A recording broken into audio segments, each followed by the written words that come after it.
레이먼드 챈들러 단편 추리소설 금붕어.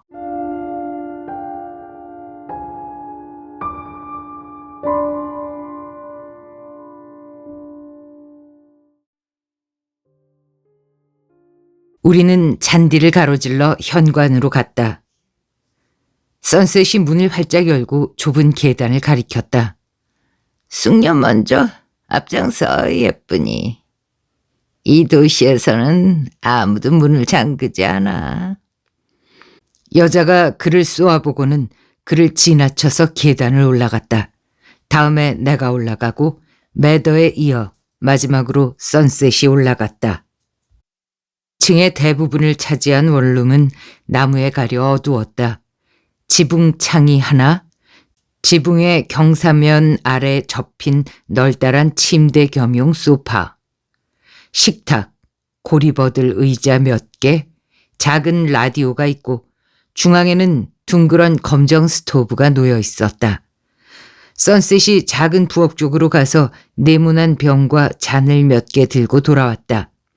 그는 술잔들을 채운 후 하나를 집어들고 나머지는 식탁에 놓아두었다. 우리는 각자 잔을 챙겨 들고 자리에 앉았다.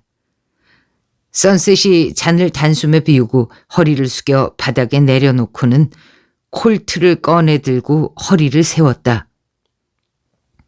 갑작스러운 싸늘한 침묵 속에서 매더가 침을 삼키는 소리가 들렸다. 웃음이라도 터뜨릴 듯 여자의 입이 실룩거렸다. 그러다 그녀가 앞으로 몸을 숙이고 잔을 쥔 왼손을 핸드백 위에 얹었다. 선셋의 입이 가늘게 일직선으로 찢어졌다. 그가 천천히 조심스레 말했다. 발바닥을 태워 먹었다지? 어? 매더가 마른 침을 삼키며 통통한 두 손을 천천히 펴기 시작했다. 그를 향해 총구가 획 돌아갔다. 그가 두 무릎에 손을 얹고 슬개골을 움켜쥐었다. 선셋이 노곤한 음성으로 말을 이었다. 잡것들이 말이야. 무슨 자백을 받겠다고 사람 발을 태워 먹어. 어? 그러고서 뻔뻔하게 그의 절친집 거실로 기어들어오다니. 발에다가 크리스마스 리본이라도 묶어서 오지 그랬어. 매더가 발작하듯 말했다. 진정해. 어떻게 보상을 해줄까? 여자는 살짝 미소를 지을 뿐 아무 말도 하지 않았다. 선셋이 씩 웃었다. 밧줄. 그가 부드럽게 말했다. 물에 적셔서 단단히 매듭을 지어 칭칭 묶어 놓을 거야.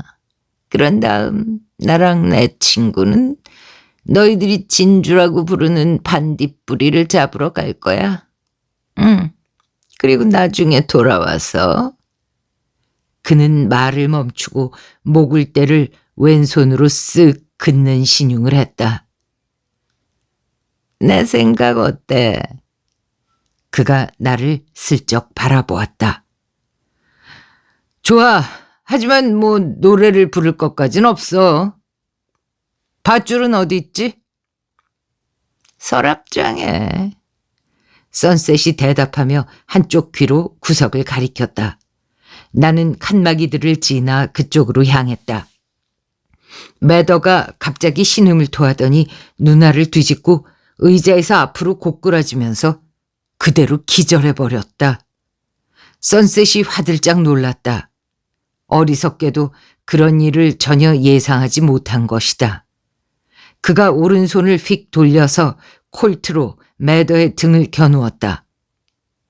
여자가 슬그머니 핸드백 아래로 손을 밀어 넣었다.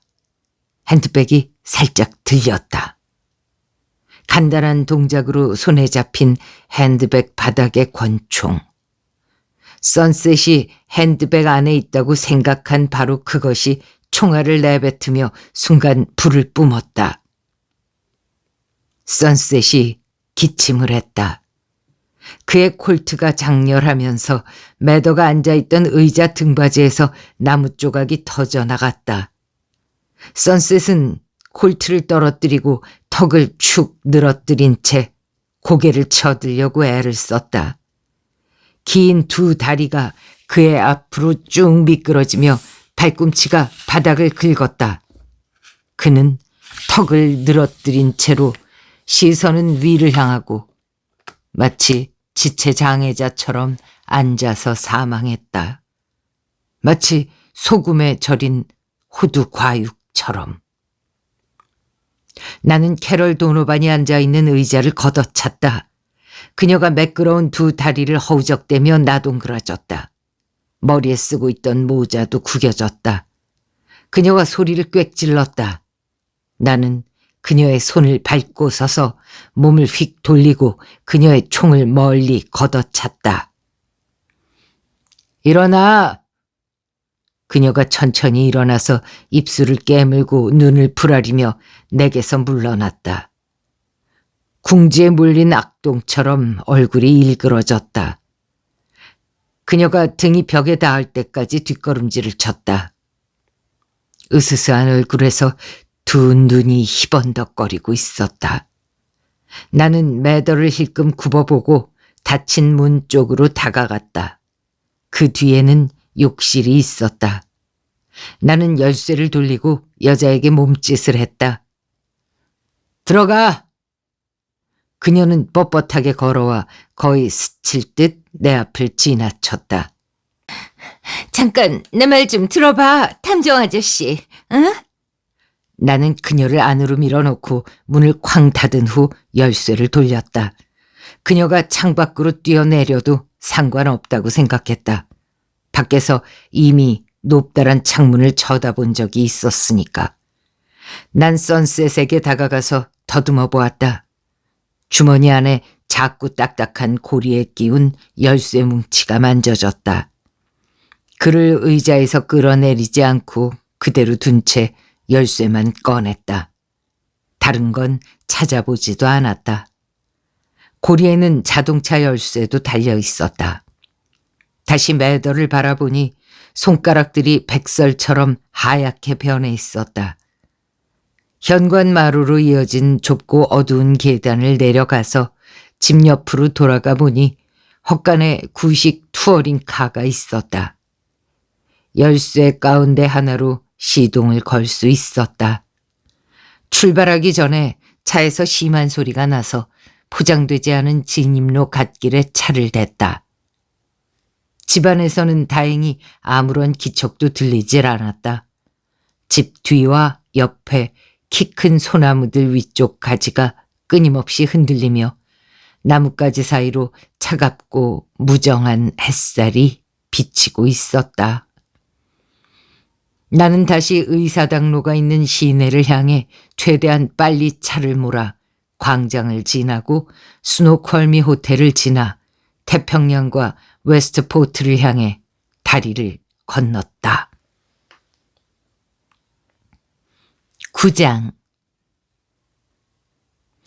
목재용 나무가 점점 드문드문해지는 산림지를 지나며 1시간 동안 빠르게 질주하는 동안 냉각수를 보충하기 위해 3번 멈추어 섰고 헤드 게스킷이 새며 털털거리는 소리에 또 한 번 멈춘 뒤 파도 소리가 들리는 곳에 이르렀다. 노란 중앙선이 그려진 넓고 하얀 도로를 따라 언덕 옆을 돌아가자 멀리 옹기종기 모인 건물들이 반짝이는 바다 앞에 모습을 드러냈다. 길은 두 갈래로 갈라졌다. 웨스트포트 14.5km라는 간판이 세워진 왼쪽 길은 건물들 쪽으로 향하질 않았다. 그쪽 길은 컨틸레버식 녹슨 철교를 가로질러 바닷바람에 허리가 굽은 사과나무 과수원 지역을 관통하고 있었다. 나는 20분을 더 달려 털털거리며 웨스트포트로 접어들었다. 뒤편 바다로 뻗은 모래고제 다소 높은 지대 위로는 목조주택들이 점점이 흩어져 있었다. 모래고제 끝에 좁고 긴 부두가 있고 부두 끝에 돛배들이 모여 있었다. 반쯤 내린 돛이 바람에 불려 외돛대에 부딪혔다. 그 너머로 부표를 띄운 해협과 길고 불규칙한 해안선이 이어지고 해안선을 따라 바닷물 거품이 모래톱을 덮고 있었다. 그 모래톱 너머 태평양이 일본 쪽으로 펼쳐져 있었다. 이곳은 해변 쪽 마지막 소도시였으니까 미국 본토에서 사람이 걸어갈 수 있는 한 가장 먼 서쪽인 셈이었다. 지난날 죄수들이 감자만한 크기의 진주 2알을 숨기기에는 딱 좋은 곳이었다. 정만 없다면 말이다. 나는 앞마당에 간단한 점심, 차, 저녁 이런 간판을 세워둔 시골집 앞에 차를 세웠다. 죽은 개 투성이에 작은 토끼 같은 얼굴의 남자가 검은 닭 2마리를 향해 정원 갈퀴를 휘두르고 있었다. 닭들이 그에게 바락바락 대들고 있는 것처럼 보였다. 선셋의 자동차 엔진이 털털거리며 멈추자 그가 내 쪽을 돌아보았다. 난 차에서 내려 쪽문으로 들어가 간판을 가리켰다. 점심 됩니까? 그는 닭을 향해 갈퀴를 내던지고 두 손을 바지에 쓱쓱 닦더니 눈짓을 했다. 집사람이 준비해 놨을 거요. 그리고 여리고 어린 개구장이 같은 목소리로 나에게 털어놓았다. 해매그가 고작이지만. 그거면 됩니다. 내가 말했다. 우리는 집 안으로 들어갔다. 문이 있는 방수 식탁보를 씌운 식탁 3개가 있고 벽마다 석판 인쇄 그림이 몇 점 걸려 있었고 벽난로 위에는 돛을 올린 배 한 척이 유리병 속에 들어 있었다. 난 자리에 앉았다. 주인이 반회전문을 지나 사라지자 누군가가 그에게 소리를 질렀고 부엌에선 지글지글거리는 소리가 났다. 그가 돌아와서 내 어깨 너머로 몸을 기울여 식탁보 위에 냅킨과 포크와 나이프를 내려놓았다. 사과 브랜디를 먹기엔 좀 이르죠. 그가 소곤거리듯 말했다. 잘못 생각했다고 내가 대답했다. 다시 사라진 그는 유리잔과 맑은 호박색 액체가 담긴 1리터 병을 가져왔다. 그는 내 식탁에 앉아 술을 따랐다. 부엌에서 풍부한 바리톤 음성이 지글거리는 소음을 누르며 클로이라는 사랑 노래를 우렁차게 불러젖히고 있었다. 우리는 잔을 부딪히고 브랜디를 들이켠 후 화끈한 열기가 척추를 타고 기어오르길 기다렸다. 이곳은 처음이요? 작은 남자가 물었다. 난 그렇다고 대답했다. 시애틀에서 온 모양이군. 좋은 옷을 입고 있는 거 보니까 말이지. 시애틀 맞습니다. 여기는 외지인이 별로 안 와요. 그가 내 왼쪽 귀를 바라보며 말했다. 여기를 경유해서 딱히 갈 데가 없으니까 말이요. 금주법이 폐지되기 전에는... 그는 말을 멈추고 딱따구리 부리 같은 눈초리로 내 오른쪽 귀를 바라보았다. 그래요. 금주법이 폐지되기 전에는... 짐짓 과장되게 어깨를 으쓱거리며 말한 나는 일부러 술을 들었다. 그가 몸을 앞으로 숙이고 내 턱에 숨결을 내뿜었다. 젠장, 그때는 부두의 생선 가게에서도 질펀하게 마실 수가 있었다고. 개랑 굴 아래 숨겨서 들여왔거든. 젠장, 웨스트포트에는 술이 지천이었다고. 애들한테 스카치병을 가지고 놀게 할 정도였으니까. 차고에는 차를 박아두질 않았어. 차 대신 캐나다 밀주가 1000장까지 쌓여 있었거든. 젠장, 그런 부두를 연한 경비정이 가로막고서 매주 하루씩 하역하는 걸 감시했어. 매주 금요일. 항상 같은 날이었지. 그가 눈을 끔뻑거렸다. 나는 담배 연기를 빨았고 부엌에서는 지글거리는 소리와 클로이를 불러젖히는 바리톤 음성이 이어졌다. 그런데 젠장, 자네가 술을 사러 여기 온 건 아니겠지? 그가 말했다.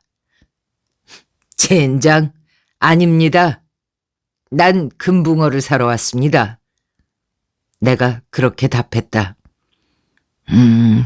그렇군. 나는 우리 잔에 사과 브랜디를 한 잔 더 따랐다. 이건 내가 내겠습니다. 그리고 2병 더 가져갈 거요. 그의 표정이 환해졌다. 그런데 당신 이름이 뭐랬더라? 말로. 금붕어를 사러 왔다는 게 농담인 줄 아시는군. 농담 아닙니다. 젠장, 그렇게 작은 놈들을 사고 팔아서 그 입에 풀칠이나 하겠소? 나는 소매를 내밀었다. 아까 이게 좋은 옷이라고 하지 않았나요? 진귀한 걸 사고 팔면 먹고 살 수가 있습니다. 항상 유행하는 신상품이라는 게 있거든요. 여기 어딘가에서 하는 영감이 진귀한 소장품을 가지고 있다는 정보를 입수했어요. 아마도 그 영감은 그걸 팔려고 할 겁니다. 그만큼 돈을 지불할 테니까요. 그리고 자기는 금방 또 새끼를 받아서 키우면 되니까. 그때 콧수염이 난 거구의 여자가 반회전문을 걷어차고 소리를 버럭 질렀다. 해매그 가져가!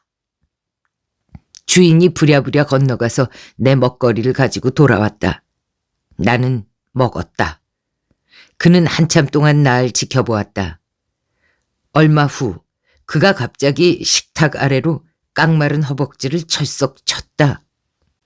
아, 월리스 영감. 월리스 영감을 만나러 온 게 분명해. 젠장. 근데 우린 그 영감을 몰라. 이웃 사람처럼 굴지를 않으니까 말이오. 그는 의자에 앉은 채 몸을 돌리더니 싸구려 커튼 너머 멀리 보이는 언덕을 가리켰다. 언덕 꼭대기에 노랗고 하얀 집이 햇살 아래 빛나고 있었다. 젠장, 저기가 영감이 살고 있는 곳이지. 영감이 그걸 엄청 기르고 있더라고. 금붕어. 응.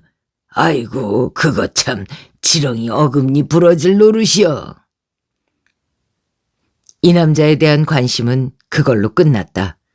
나는 점심을 마저 먹어 치우고 밥값을 내고 병당 1달러씩 사과 브랜디 3병 값도 내고 악수를 하고 고물 투어링카를 세워둔 곳으로 나아갔다. 서두를 이유는 없어 보였다. 지금쯤이면 러시 매더는 깨어났을 테고 그가 여자를 풀어줬을 거다. 하지만 그들은 웨스트포트에 대해 아무것도 알지 못했다. 그들이 있는 자리에서 선셋이 그 말을 언급한 적이 없기 때문이다. 올림피아에 도착했을 때도 그들은 알지 못했다. 알았다면 바로 웨스트포트로 달려갔을 테니까. 그들이 내 호텔방 밖에서 엿들었다고 친다면 내가 혼자가 아니라는 걸 알았을 거다. 내 방에 들이닥쳤을 때 그들은 내가 혼자인 줄 알고 있었다. 그러니 시간은 많았다. 나는 부두로 차를 몰고 내려가서 주위를 둘러보았다. 부두는 터프해 보였다.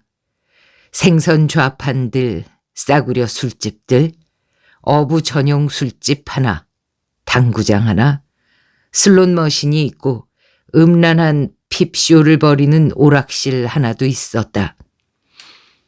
부둣가의 물속에 잠겨있는 커다란 나무통 속에서는 미끼용 물고기가 퍼덕거리고 있었다. 한량들도 보였다. 그들은 시비를 걸며 사람들을 괴롭히고 있는 듯 했다. 주위에 경찰은 보이지 않았다. 나는 언덕으로 다시 차를 몰고 노랗고 하얀 집으로 향했다.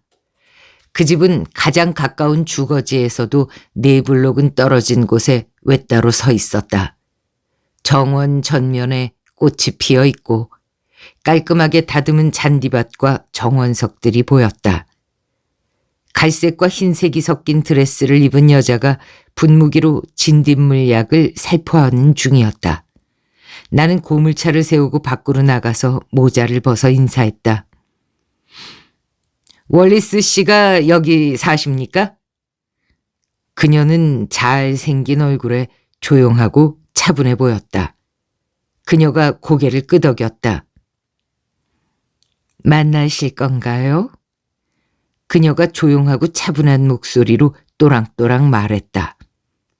도무지 열차 강도의 아내 목소리 같질 않았다. 나는 이름을 밝히고 마을에서 그의 금붕어에 대한 얘기를 들었는데 멋진 금붕어에 관심이 많다고 말했다. 그녀는 분무기를 내려놓고 집 안으로 들어갔다. 내 머리 주변에서 벌들이 붕붕 날아다녔다.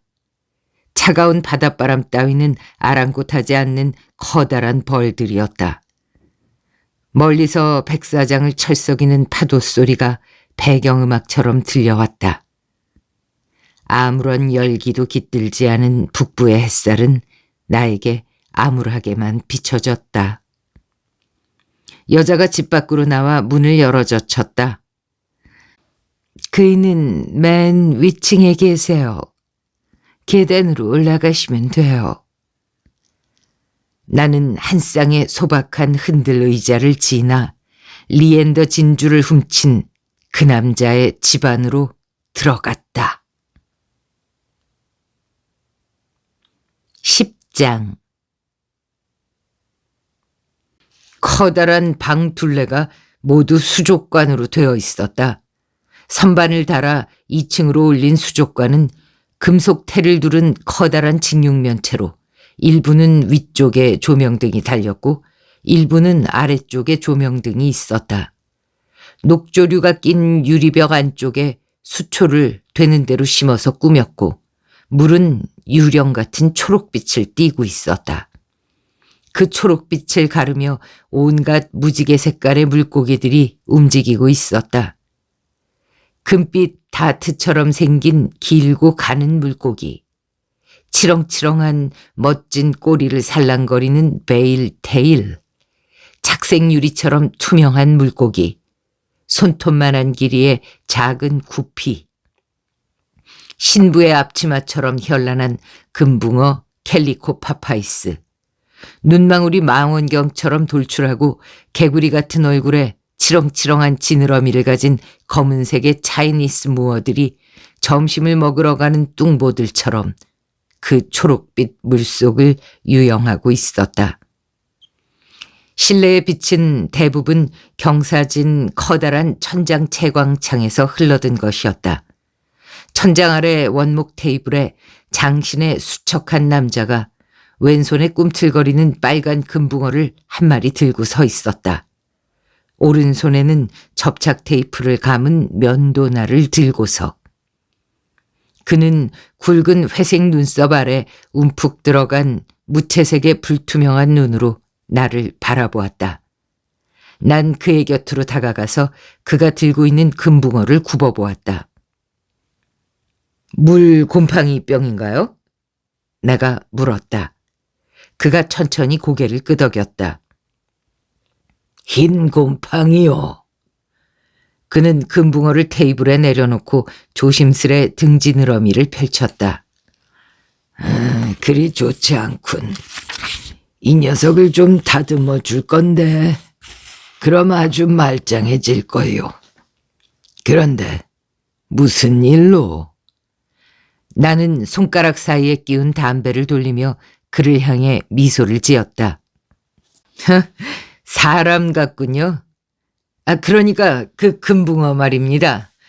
금붕어한테도 사람처럼 이런저런 문제가 생기니까요.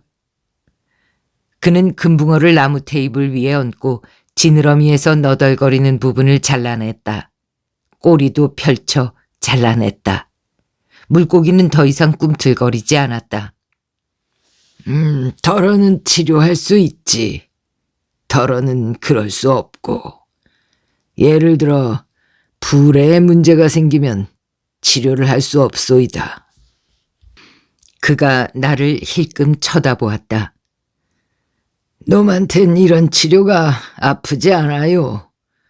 혹시 아플 거라고 생각할까봐 하는 소리요. 물고기가 충격을 받아서 죽을 순 있지만 인간처럼 통증을 느끼진 않거든. 그는 면도날을 내려놓고 자줏빛 액체를 면봉에 적셔 상처에 발랐다. 그리고 병에 든 하얀 바셀린을 손가락으로 찍어 상처에 발랐다. 그런 다음 방 한쪽의 작은 수족관에 금붕어를 넣어주었다. 금붕어가 평화롭게 아주 만족스럽다는 듯 유영했다. 수척한 그 남자는 손을 씻고 긴 의자 가장자리에 앉아 생기 없는 눈으로 날 응시했다. 아주 오래전에, 그러니까 한때는 그래도 꽤 잘생긴 얼굴이었을 게다. 금붕어에 관심이 있어. 목소리가 마치 교도소 독방과 운동장에서 중얼거리는 양 조용하고 조심스러웠다. 난 고개를 내저었다. 딱히 관심이 있는 건 아닙니다. 그저 핑곗거리였죠. 사이프 씨, 당신을 만나기 위해서 참 먼 길을 찾아왔습니다. 그는 입술에 침을 바르고 나를 계속 응시했다. 다시 들려온 그의 목소리는 노곤하고 부드러웠다. 월리스 올시다, 나는. 나는 담배 연기 도넛을 날리고 그 구멍에 손가락을 찔러 넣었다. 내 볼일을 보려면 당신은 사이프여야 합니다. 내 말을 들은 그는 앞으로 몸을 숙이고 양손을 쫙 벌린 앙상한 두 무릎 사이로 떨어뜨려 맞잡았다. 그의 시대에 걸맞게 험한 일을 해온 마디 굵은 손이었다. 그는 나를 향해 고개를 고추 세웠다. 무성한 눈썹 아래 생기 없는 두 눈이 싸늘했다. 하지만 목소리만큼은 여전히 부드러웠다. 탐정을 만나는 게 한 1년 만이군. 이렇게 말을 나누는 것도 그렇고. 그래, 당신의 볼일이라는 게 뭐지? 맞춰보시오. 그의 목소리가 더 부드러워졌다. 이복의 탐정, 나한테는 여기 멋진 집이 있네. 조용하지. 더 이상 아무도 날 귀찮게 하지 않아. 아무도 그럴 권리가 없지. 나는 백악관으로부터 직접 사면을 받았어. 난 물고기들하고 놀며 소일하고 있다네. 남자라면 뭐든 자기가 돌보는 걸 좋아하게 마련이지. 나는 세상에 땡전 한 푼 빚진 게 없어. 다 갚았거든. 이복의 탐정. 이제 내가 원하는 게 있다면 날 좀 내버려 두라는 것일세. 그는 말을 멈추고 한 차례 고개를 내둘렀다. 누구도 날 들쑤셔선 안 돼. 더 이상은. 난 아무런 말도 하지 않았다. 그저 희미하게 미소를 띠고 그를 지켜보았다. 아무도 나를 건드릴 수 없어. 대통령한테 직접 사면을 받았단 말일세. 그냥 날 좀 내버려 두라고. 나는 고개를 내두르고 그를 향해 계속 미소를 지었다. 그것만큼은 곤란하겠군요. 당신이 포기를 할 때까지는요. 이보게, 그가 부드럽게 말했다. 자네는 이 일에 새로 뛰어든 모양이군. 그래, 그게 자네한테는 새로운 일이겠지. 스스로 혼자 힘으로 해결하고 싶을 테고. 하지만 나는 말일세. 줄잡아 20년 동안 그 일에 시달렸고 그것 때문에 수많은 사람을 만났네. 그 사람들 중에는 잘난 사람도 많았어. 하지만 그들은 나한테 아무것도 없다는 걸 알고 있었어. 가진 적도 없었지. 누군가 다른 사람이 갖고 있단 말일세. 우편물 담당자가 갖고 있었죠, 물론. 이보게, 나는 형기를 마쳤어. 인생의 쓴맛 단맛 다 본 사람일세. 그 일을 기억하는 사람이 있는 한 계속 나를 의심하겠지. 그리고 걸핏하면 들쑤셔 보려고 사람을 보내겠지. 그건 좋아. 그까짓 거야. 대수로울 거 없지. 그래. 자네를 다시 집으로 돌려보내려면 내가 뭘 어쩌면 되겠나. 나는 고개를 내두르고 그의 어깨 너머로 커다랗고 조용한 수족관에서 유영하는 물고기들을 바라보았다. 피로가 엄습했다. 집안이 너무 조용해서 온갖 망념이 머릿속에 떠올랐다. 오래전의 망념들. 어둠 속을 질주하는 열차와 우편칸에 숨어있는 총기 강도, 권총의 장렬, 바닥에 쓰러져 죽은 우편물 담당자. 어딘가 열차 급수 탱크가 있는 역에서 몰래 뛰어내린 남자. 그리고 19년 동안 비밀을 지킨, 거의 지킨 것과 다름없는 남자. 내가 천천히 말했다. 당신은 한 가지 실수를 했습니다. 필러 마도라는 이름의 남자를 아시죠? 그가 고개를 들었다. 기억을 더듬고 있다는 걸 알 수 있었다. 하지만 그 이름이 그에게 무슨 의미가 있는 것 같진 않았다. 당신이 리벤워스에서 알게 됐던 사람인데요. 20달러짜리 지폐의 앞뒷면을 분리한 뒤에 가짜를 붙여서 위조 지폐를 만든 죄로 거기 들어갔던 사람이죠. 아, 그래. 기억나는군. 당신이 진주를 가지고 있다고 그에게 말했었죠. 나는 그가 내 말을 믿지 않는다는 걸 알 수 있었다. 내가 그에게 농담을 좀 했던 모양이군. 뭐 그랬을지도 모르죠. 하지만 말입니다. 그는 그렇게 생각하지 않았다는 겁니다. 필러 마도는 얼마 전에 한 친구와 같이 이 동네에 직접 왔었습니다. 자칭 선셋이라는 친구죠. 그들은 어디선가 당신을 봤고 필러는 당신을 정확히 알아봤습니다. 필러는 한몫 잡아볼 생각을 하게 됐죠. 그 사람 마약쟁이거든요. 근데 참 꼬대를 했어요. 어떤 여자가 그걸 또 주워들었고 또 다른 여자와 한 악덕 변호사가 또 그걸 주워들었습니다.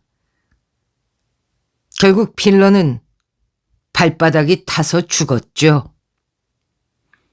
사이프는 눈을 깜빡이지도 않고 날 바라보았다. 입가에 주름살이 깊어졌다. 나는 담배를 흔들며 계속 말했다. 필러가 얼마나 많은 말을 했는지는 모르지만 악덕 변호사하고 여자가 지금 올림피아까지 와 있습니다. 선셋도 올림피아에 있고요. 이젠 죽었지만 말입니다. 그 두 사람이 선셋을 죽였죠. 그 악덕 변호사와 또라이 여자가 여기를 아는지 어떤지는 모르겠습니다. 하지만 언젠간 또 알아내겠죠. 그들처럼 다른 사람들도 또 알아낼 테고요. 그들이 진주를 찾아내지 못하고 당신이 진주를 팔려고 하지도 않는다면 경찰은 지쳐서 나가 떨어질지도 모릅니다. 아마도 그렇겠죠. 보험회사도 언젠가는 나가 떨어질 테고 우체국도 나가 떨어지겠죠. 내가 말하는 동안 사이프는 미동도 하지 않았다. 두 무릎 사이에 관절이 도드라지게 움켜쥔 양손도 움직이지 않았다. 그저 생기 없는 두 눈만이 날 응시하고 있었다. 하지만요, 협잡꾼들만큼은 나가 떨어지지 않을 겁니다. 그들은 결코 손을 떼지 않을 거예요. 당신을 항복시킬 만큼 충분한 돈과 충분한 시간, 충분한 수단을 가지고 두어 명이서 계속해서 줄기차게 찾아올 겁니다. 당신 아내를 납치하거나 숲에서 당신을 납치해서 고문하는 것도 마다하지 않을 겁니다. 전기다리미로 발바닥을 태워 죽이는 놈들도 있으니까요. 당신도 그렇게 고문을 받는다면 내놓지 않고는 못 견딜 겁니다. 그런데 나한테는요, 아주 공평하고 점잖은 해결책이 있습니다. 자넨 어떤 족속이지? 자네한테서 탐정 냄새가 나는 것 같았는데 이제는 모르겠군. 보험사 냄새겠죠. 자, 거래를 합시다. 모두 25,000달러의 현상금이 걸려 있습니다. 5천은 나한테 정보를 준 여자의 몫입니다. 그녀는 정당하게 정보를 입수했으니까 그 정도 받을 자격이 있어요. 나머지 2만 중 1만은 내 몫입니다. 모든 일 처리를 내가 했고 모든 총잡이들을 해결했으니까요. 그리고 나머지 1만은 당신 몫입니다. 물론 당신은 직접적으로는 한 푼도 받지 않을 겁니다. 나를 거쳐서 받게 되겠죠. 어때요? 이보다 더 좋은 해결책이 있습니까? 어떻게 생각하나요? 좋군. 나한테 진주가 없다는 거 한 가지만 빼고 말이야. 내 얼굴이 와락 구겨졌다. 그 제안이 내가 가진 패의 전부였기 때문이다. 난 더 이상 꺼낼 카드가 없었다. 난 벽에서 물러나 똑바로 서서 담배를 바닥에 떨어뜨리고 발로 뭉갰다. 그리고 깔끔히 떠나려고 돌아섰다. 그때 그가 일어나서 손을 내밀었다. 잠깐 기다리게. 내가 증명을 해보이지. 그가 내 앞을 지나 방 밖으로 나갔다. 나는 물고기들을 쏘아보며 입술을 깨물었다. 어디선가 그리 가깝지 않은 곳에서 자동차 엔진 소리가 들렸다. 서랍이 열렸다 닫히는 소리도 들렸고, 물론 그건 분명히 옆방이었다. 잠시 후 사이프가 수족관이 있는 방으로 돌아왔다. 그는 깡마른 손에 반짝이는 콜트 45구경을 쥐고 있었다. 남자 팔뚝만큼이나 기다란 놈이었다. 그는 그걸 나에게 겨누며 말했다. 바로 이 안에 진주가 있다네. 6개가 있지. 납진주 말일세. 나는 100m 거리에 있는 파리 수염도 이걸로 비껴줄 수 있는 사람이야. 자네는 탐정도 아니야. 자, 이제 꺼지게나. 가서 자네의 화끈한 친구들한테 전하게. 어느 요일이든 그리고 일요일에 2번이라도 내가 이걸로 아가리를 날려줄 준비가 돼 있다고 말이야. 나는 움직이지 않았다. 남자의 생기 없는 두 눈에 광기가 어려 있었기 때문이다. 나는 꼼짝도 하지 않았다. 아주 멋진 연기로군요. 내가 탐정이라는 거 증명할 수 있습니다. 당신은 전과자라서 그런 걸 소지하고 있는 것만으로도 중범죄가 되거든요. 자, 총 내려놓고 차분히 얘기를 합시다. 전에 들어본 엔진 소리를 내는 자동차가 바깥에 멈춰선 느낌이었다. 브레이크 소리가 요란하게 들렸다. 그리고 보도를 지나 계단을 올라오는 발소리, 느닷없는 날선 목소리, 갑작스러운 비명. 그 소리에 놀란 사이프가 뒤로 물러나 거대한 수족관과 테이블 사이에 섰다. 그는 나를 향해 씩 웃어 보였다. 궁지에 몰린 투사의 한박 웃음이었다. 자네 친구들이 이렇게 쫓아올 줄 알았지. 자네 권총을 꺼내서 바닥에 던지게. 아직 시간 있을 때, 숨이 붙어 있을 때 말이야. 하지만 나는 움직이지 않았다. 그의 눈동자 위 철사 같은 머리카락을 바라보았다. 그리고 두 눈을 들여다보았다. 내가 만약 움직인다면 그가 말한 대로 하더라도 그는 날 쏠 것이다. 발소리가 계단을 올라왔다. 그 발소리들이 부산스럽게 뒤얽혔고 누군가 반항하는 사람이 있다는 암시처럼 느껴졌다. 그리고 세 사람이 방 안으로 들어왔다. 11장. 사이프 부인이 뻗정다리를 내밀고 먼저 들어왔다. 두 눈은 넋이 나갔고 팔을 구부린 채 뭔가를 움켜쥔 듯 손가락을 갈고리처럼 구부린 손을 앞으로 내밀고 있었다. 거기에 존재하지 않는 무언가를 느끼고 움켜쥔 듯한 자세였다. 캐럴 도노반의 작고 무정한 손에 딱 맞는 작은 32구경 총구가 사이프 부인의 등을 밀어붙이고 있었다. 매더가 마지막으로 들어왔다. 그는 취해서 무모했고 얼굴은 불쾌하고 야만적으로 보였다. 그는 스미스 앤 웨슨을 나에게 겨누고 음흉하게 웃었다. 캐럴 도노반이 사이프 부인을 옆으로 밀쳤다.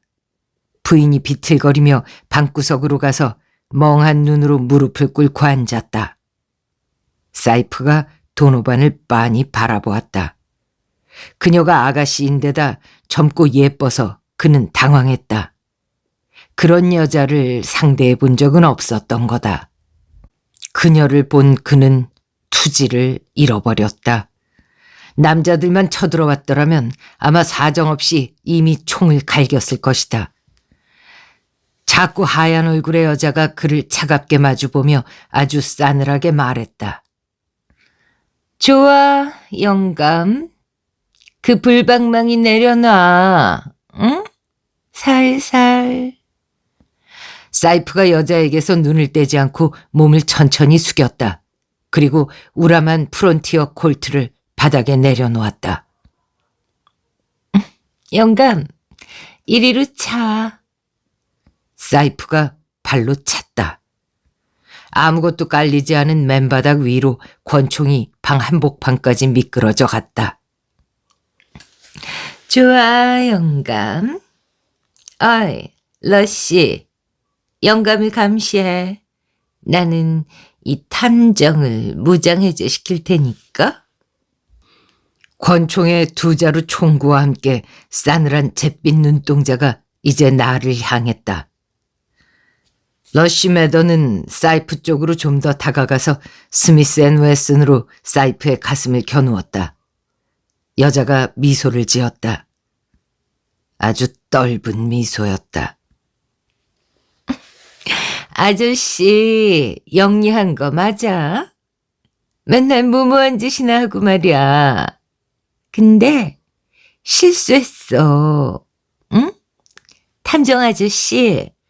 아저씨는 그 말랑깽이 친구의 몸을 뒤져보질 않았지? 신발 안에 지도가 있더라고. 나한텐 그런 게 필요 없었지. 나는 일부러 희죽거려서 그녀의 눈길을 끌었다. 사이프 부인이 바닥에서 무릎걸음으로 기어가고 있었기 때문이다.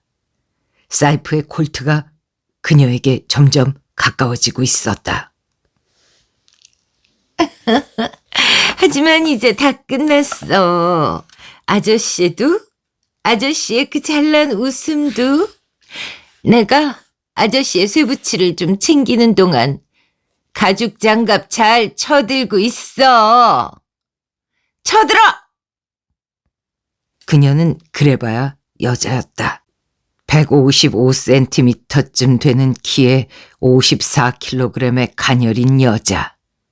나는 89kg에 182cm에 육박한다. 나는 두 손을 들어 올리며 그녀의 턱을 갈겼다. 미친 짓이었지만 나는 도노번과 매더의 모든 짓거리, 그들의 총뿌리, 터프한 주둥이를 참을 만큼 참은 참이었다. 나는 그녀의 턱을 갈겼다. 그녀는 주춤주춤 1미터쯤 물러서며 장난감 같은 총을 발사했다. 총알이 내 갈비를 태웠다. 그녀가 쓰러지기 시작했다. 슬로모션 영화처럼 천천히 쓰러졌다. 어딘가 멍청해 보이는 모습이었다. 사이프 부인이 콜트를 쥐고 그때 그녀의 등을 쏘았다. 매더가 획 돌아섰고 그 순간 사이프가 그를 덮쳤다. 매더가 뒤로 펄쩍 뛰며 소리를 버럭 지르고 다시 사이프를 겨누었다. 사이프가 우뚝 멈추어 섰다. 그의 수척했던 얼굴에 광적으로 환한 웃음이 다시 돌아왔다. 총알을 맞은 여자가 강풍에 맞은 문짝처럼 앞으로 나가 떨어졌다. 푸른 옷자락이 펄럭이고 뭔가가 내 가슴을 쳤다. 그녀의 머리였다. 나는 그녀가 뒤로 튕겨나갈 때 잠깐 그녀의 얼굴을 보았다. 전에 본 적이 없는 아주 이상한 표정이었다. 캐럴 도노반이라는 이름의 이 엽기적인 여자가 내 발치에 널브러졌다.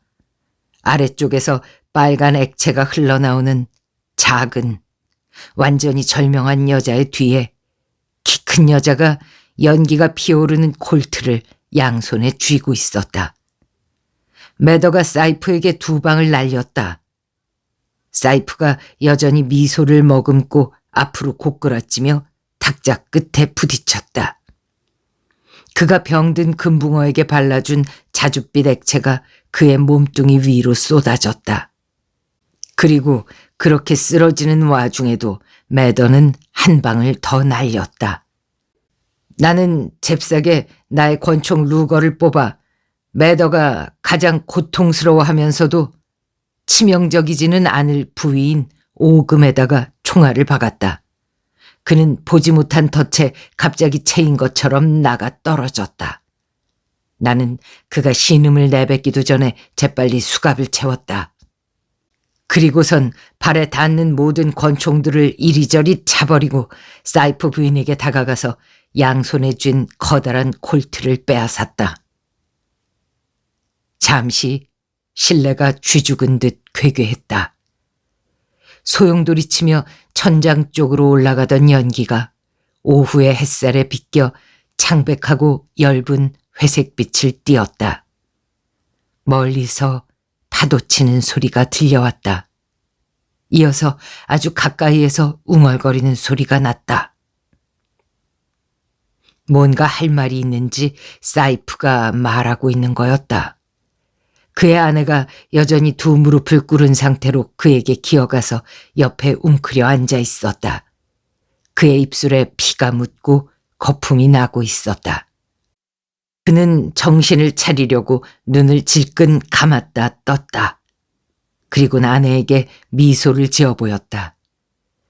그의 말소리가 아주 여리게 흘러나왔다. 무어야, 해티, 무어. 그리고 그의 고개가 힘없이 떨어지고 얼굴에서 미소가 흩어졌다. 한쪽으로 돌아간 그의 머리가 맨바닥에 닿았다. 그를 붙들고 있던 사이프 부인이 아주 천천히 일어나서 메마른 눈길로 조용히 날 바라보았다. 그리곤 낮고 명료한 음성으로 말했다. 남편을 침대에 눕히게 좀 도와주시겠어요? 이런 사람들하고 같이 여기 두고 싶진 않아요. 그러죠. 근데 아까 한 그 말은 뭐죠? 무어? 해티 무어? 나도 몰라요. 금붕어에 대해서 뭔가 뜻없는 소리를 한 거겠죠. 내가 사이프의 양 어깨를 들고 그녀가 팔을 들어 그를 침실로 데려가 눕혔다. 그녀는 그의 두 손을 가슴 위에 포개 얹고 눈을 감겨주었다. 그리고 창가로 가서 블라인드를 내렸다. 됐어요. 고마워요. 전화는 아래층에 있어요. 그녀가 날 한 번도 바라보지 않고 말했다. 그리곤 침대 옆 의자에 앉아 사이프의 팔 언저리 침대보에 머리를 얹었다. 나는 침실을 나와 문을 닫았다. 12장. 매더의 다리에서 천천히 피가 흘러나왔지만 위험할 정도는 아니었다. 내가 그의 무릎에 손수건을 조여 묶는 동안 그는 겁에 질린 눈으로 날 바라보았다. 그는 인대가 끊어졌고 아마 슬개골도 부서졌을 것이다. 그래도 나중에 경찰이 체포하러 왔을 땐 조금 절뚝거리면서 걸을 수는 있었다.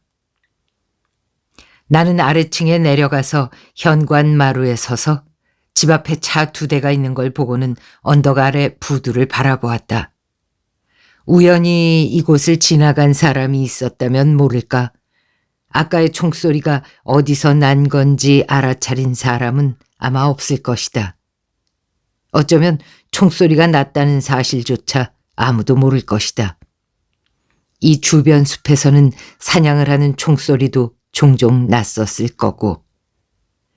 난 다시 집 안으로 들어가서 거실 벽에 걸린 크랭크 전화기를 보았지만 아직 손을 대진 않았다. 무언가 마음에 걸리는 게 있었다. 담뱃불을 땡기고 창밖을 내다보고 있자니 환청이 들려왔다. 무어야, 해티, 무어. 나는 수족관 방으로 다시 올라갔다. 매더는 이제 굵은 신음을 개워내고 있었다. 고문을 서슴지 않는 매더 같은 인간이 어떻게 되든 내가 알 바 아니었다. 여자는 완전히 죽었다. 다행히도 총에 맞은 수족관은 하나도 없었다. 금붕어들은 여전히 초록빛 물속에서 평화롭게 유영하고 있었다. 천천히 평화롭고 편안하게. 금붕어들 역시 매더 따위 아랑곳하지 않았다. 검정 차이니스 무어들이 들어있는 수족관이 구석 위쪽에 있었다. 40리터들이쯤 되는 수족관이었다. 길이가 10cm쯤 되는 큰 놈 4마리뿐이었는데 온몸이 새카맸다. 그중 2마리는 수면으로 올라가 산소를 뻐끔거렸고 다른 2마리는 바닥에서 느릿느릿 움직이고 있었다. 이 금붕어들은 살집이 통통하고 널따란 꼬리 지느러미에 등 지느러미가 높이 솟아 있었다. 두 눈은 앞에서 보면 개구리처럼 보일 정도로 불퉁했다. 나는 그것들이 수족관 안에서 자라는 초록 물풀 속에서 유유히 돌아다니는 걸 지켜보았다. 빨간 우렁이 2마리가 수족관 유리를 닦고 있었다. 수면 쪽의 금붕어보다 바닥 쪽의 것들이 더 통통하고 움직임이 둔해 보였다. 왜일까? 수족관 2개 사이에 긴 손잡이가 달린 뜰채가 있었다. 나는 뜰채를 들고 수족관 바닥을 훑어서 통통한 무어 금붕어 1마리를 잡아 밖으로 꺼냈다. 뜰채 그물 안에 든 채로 금붕어를 뒤집어서 은빛이 도는 배를 살펴보았다. 그러자 봉합한 것 같은 자국이 보였다. 거길 만져봤다. 안쪽이 딱딱했다. 바닥 쪽에 있던 다른 금붕어도 건져냈다. 똑같은 자국에 똑같이 딱딱한 응어리가 있었다. 수면에서 공기를 뻐끔거리는 2마리 가운데 하나를 잡았다. 그건 봉합 자국도 없고 딱딱한 응어리도 없었다. 붙잡기도 더 어려웠다. 1마리를 수족관에 다시 넣었다. 볼 일이 있는 건 다른 2마리 뿐이었으니까. 나는 여느 인간 못지않게 금붕어를 좋아하지만 일은 일이고 범죄는 범죄다. 난 외투를 벗고 소매를 걷어붙이고 테이프를 감은 면도날을 테이블에서 집어들었다. 꽤나 복잡한 작업이었다. 시간은 5분쯤 걸렸다. 그리고 마침내 그것들이 내 손바닥에 놓였다. 지름이 2cm에 가깝고 무겁고 완벽하게 둥글고 우윳빛 흰색에 다른 어떤 보석에도 없는 내부의 빛을 일렁이는 그것. 리엔더 진주. 나는 진주를 닦아서 손수건으로 싼 다음 소매를 내리고 다시 외투를 걸쳤다. 매더를 바라보았다. 그의 아픔과 겁에 질린 2 눈과 얼굴에 번진 땀. 매더의 그 어떤 모습에도 나는 아랑곳하지 않았다. 그는 살인자였고 고문을 자행한 자였다. 나는 수족관 방 밖으로 나갔다. 침실 문은 여전히 닫혀 있었다. 아래층으로 가서 벽에 걸린 전화기 크랭크를 돌렸다. 여긴 웨스트포트에 있는 월리슨의 집입니다. 사건이 일어났습니다. 의사가 필요하고 경찰도 와야 할 겁니다. 조치해 줄 수 있나요? 교환이 말했다. 의사를 보내드리겠습니다. 월리스 씨, 하지만 시간이 좀 걸릴 겁니다. 웨스트포트에 보안관이 한 분 계시는데 그 보안관께 전하면 될까요? 네, 될 겁니다. 나는 고맙다는 말과 함께 전화를 끊었다. 아무튼 시골 전화는 편리한 구석이 있다. 난 새 담배에 불을 붙이고 현관 마루에 투박한 흔들 의자들 가운데 하나에 앉았다. 얼마 후 발소리가 들리더니 사이프 부인이 밖으로 나왔다. 그녀는 잠시 언덕 아래를 바라보며 서 있다가 내 옆에 다른 흔들 의자에 앉았다. 그녀의 마른 눈동자가 줄곧 나를 주시했다. 혹시 탐정이신가요? 그녀가 천천히 자신 없이 말했다. 네, 맞습니다. 리엔더 진주의 보험사를 대신해서 왔습니다. 그녀는 눈길을 돌리고 먼 곳을 바라보았다. 그이도 여기라면 평화를 찾을 줄 알았었죠. 더는 아무도 그 일을 괴롭히지 않을 곳이라고. 여기가 일종의 성소가 될 줄만 알았던 거예요. 남편께서는 한사코 진주를 지키려고 했는데 그러지 말았어야 했습니다. 그녀가 이번엔 재빨리 고개를 돌리고 날 바라보았다. 멍한 표정이 곧 두려운 표정으로 바뀌었다. 난 주머니에 손을 넣어 손수건으로 싼 것을 꺼내 손바닥 위에 펼쳐 보였다. 하얀 린넨 손수건 위에 그것들이 고스란히 놓여 있었다. 누군가는 살인도 서슴지 않을 20만 달러짜리 물건이. 남편께서는 여기 성소에서 계속 행복하게 살 수도 있었습니다. 그에게서 성소를 빼앗고 싶어 한 사람은 없었는데 남편께서 성소만으로는 양이 차질 않았던 거예요. 그녀가 천천히 망설이듯 진주를 바라보았다. 그러고는 입술을 일그러뜨렸다.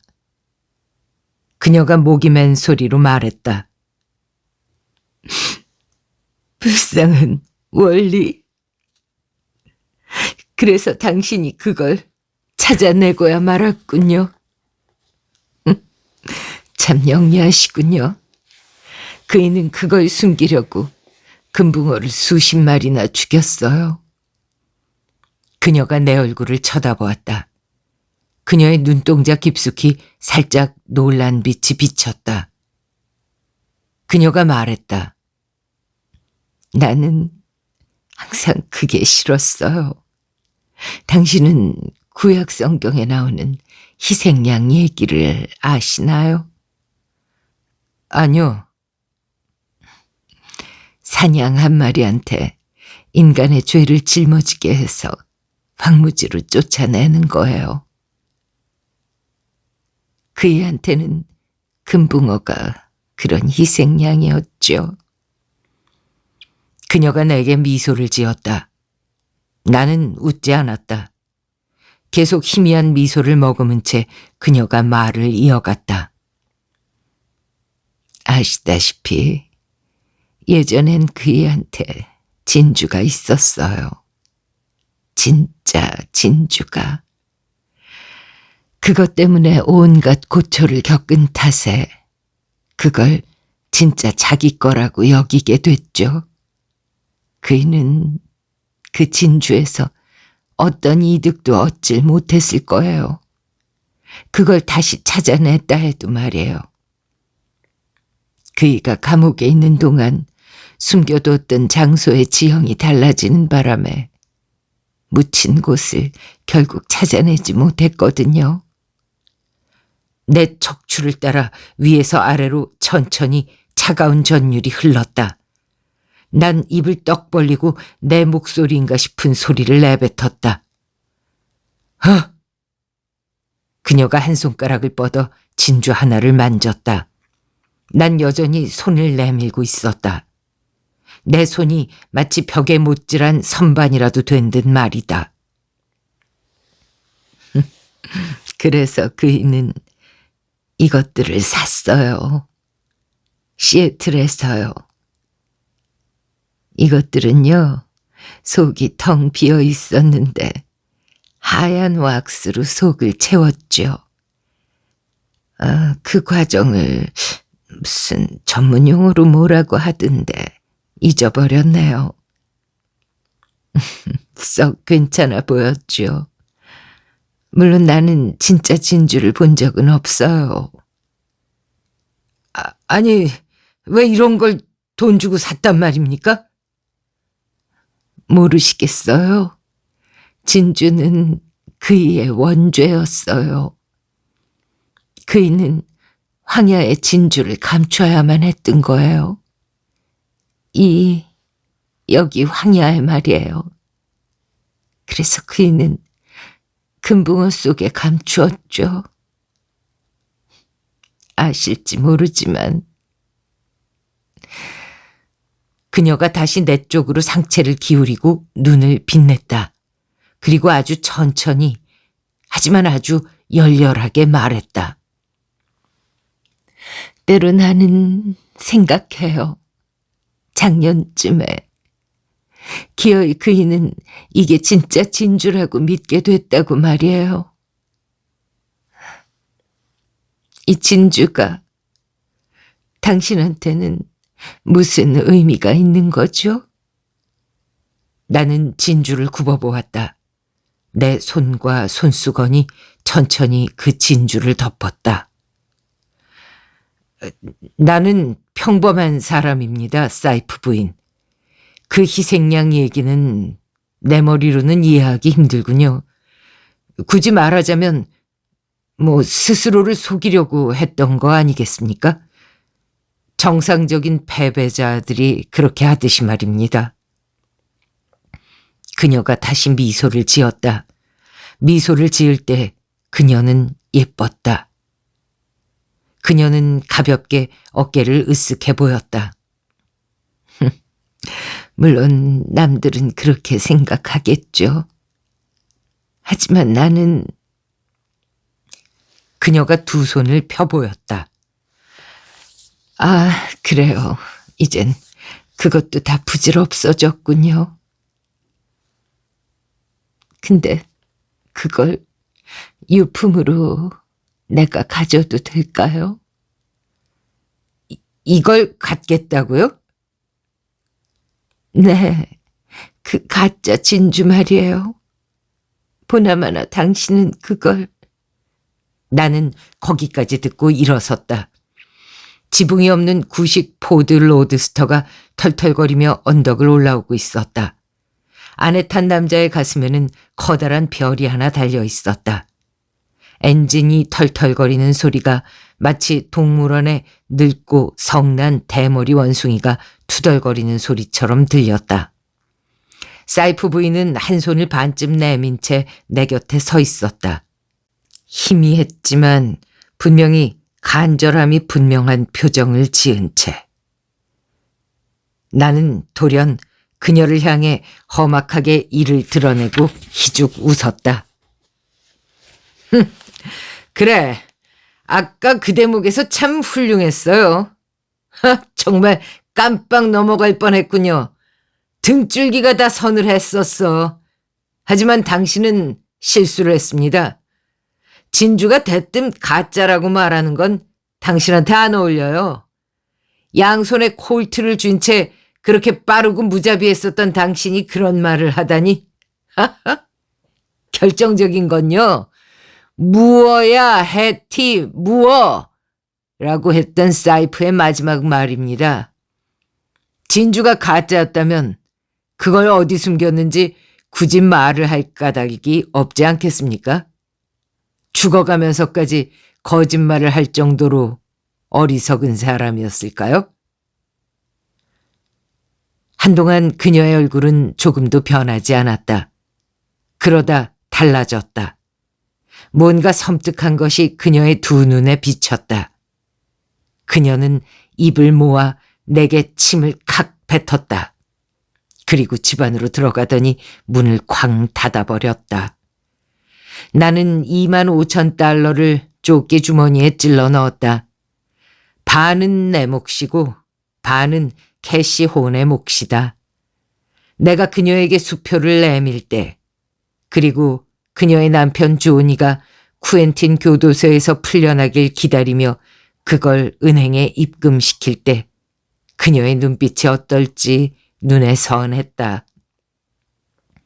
포드가 다른 차들 뒤에 멈추었다. 보안관이 분명한 그 운전자는 차 밖으로 침을 퇴뱉더니 사이드 브레이크를 걸고 차 문을 열지 않은 채 밖으로 뛰어내렸다. 셔츠바람에 거구의 남자였다. 나는 그를 맞이하러 계단을 내려갔다.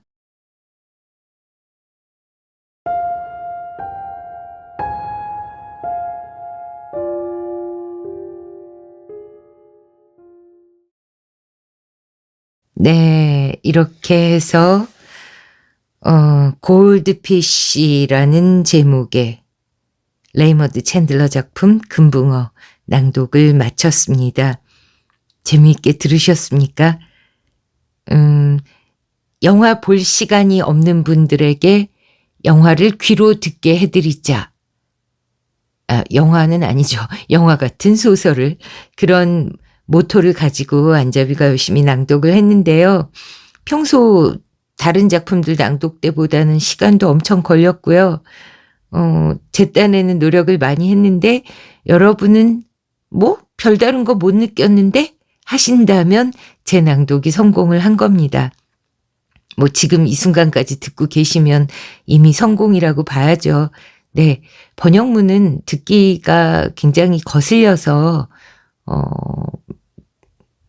따라오시기가 힘들 거라고 저는 생각을 하거든요. 실제로도 조회수 보면 그래 왔고요.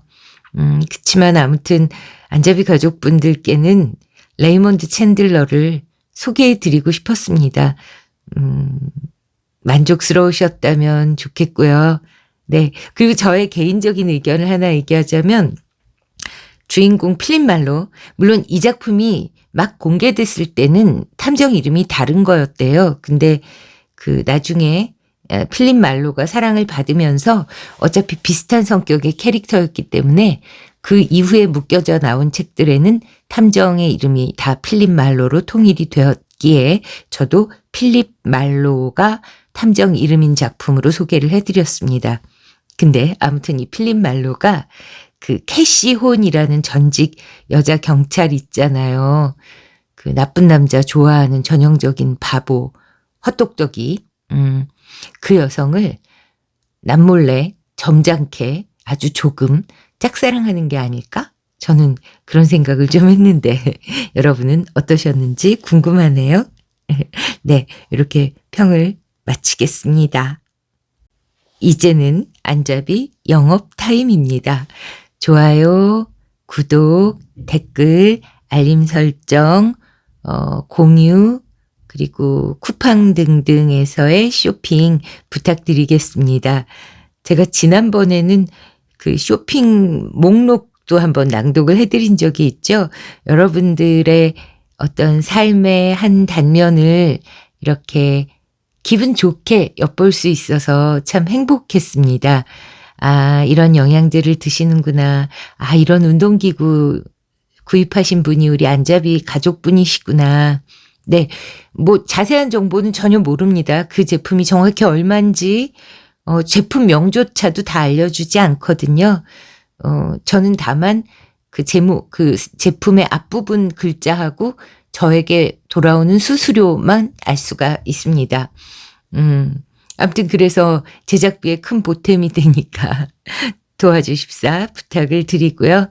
네, 요거 낭독 방송으로 나갈 때쯤이면은 이제 2월도 말을 향해서 달려갈 것 같네요.